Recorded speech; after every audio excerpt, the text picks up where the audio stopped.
croeso i'r adran addysg grefyddol.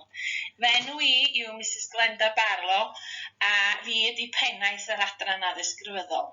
Hello and welcome to the Religious Studies Department.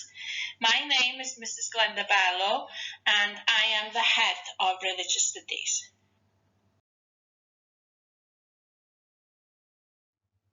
Mae astudio addysg grefyddol ar lefel uwch yn berthnasol I bawb, gan ei fod yn golygu astudiaeth o grefydd sy'n addas I ymgeiswyr o unrhyw enwad crefyddol neu heb grefydd o gwbl. Studying religious studies at A-level is relevant for everybody, as it means the study of religion which is suitable to any candidate of any religious denomination, or for those who have no religion at all.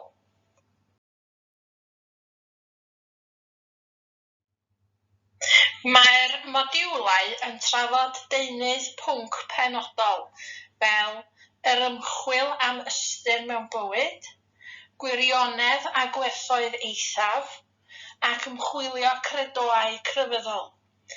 The modules discuss particular subject material, such as the meaning to life, truth and ultimate values, and religious beliefs.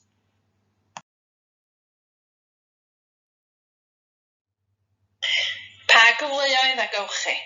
Gewch chi'r cyfle I astudio crefydd a diwylliant, ystyried gwerthoedd moesol ac agweddau unigolion, credoau, a chymdeithasau neu'r gymdeithas gyfoes. Which opportunities are there? You will get the opportunity to study religion and culture, moral values and attitudes of individuals, beliefs and societies, or the modern society.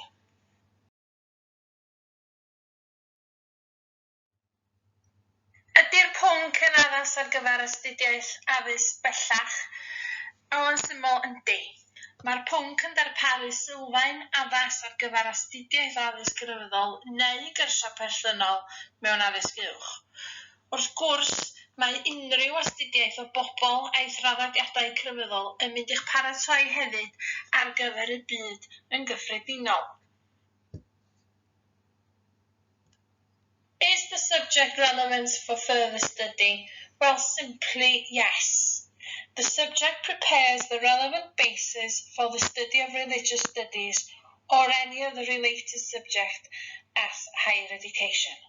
Of course, any study of people and their religious traditions is going to prepare you also for life in general.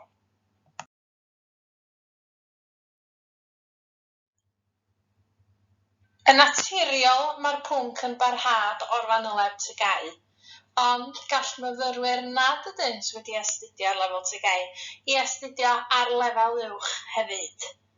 Naturally, the subject is a continuation of the GCSE specification, but students who haven't studied this at GCSE can also study the subject at A-level.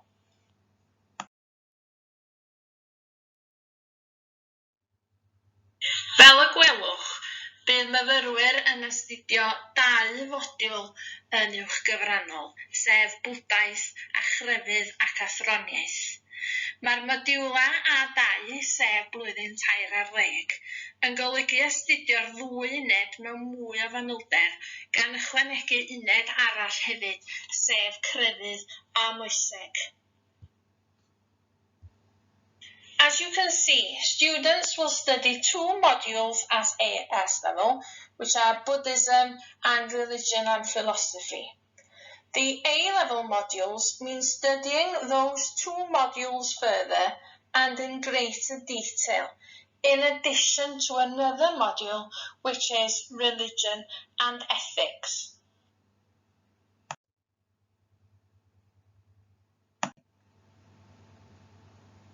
Yma, fe welwch grynodeb o'r asesiadau. Sylwer nad oes gwaith cwrs yn y pwnc yma, a mae'r asesiadau I gyd wedi'u seilio ar asesiadau allanol. On this slide, you can see how the work is assessed. Note, there is no coursework for this subject, and all the assessments are based on external assessments.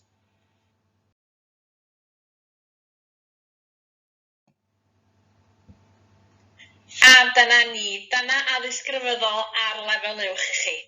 Gobeithio'n yn arw byddwch yn ystyried ni fel un o'ch dewisiadau lefel A, ac edrychwn ymlaen i'ch gweld chi fis Medi.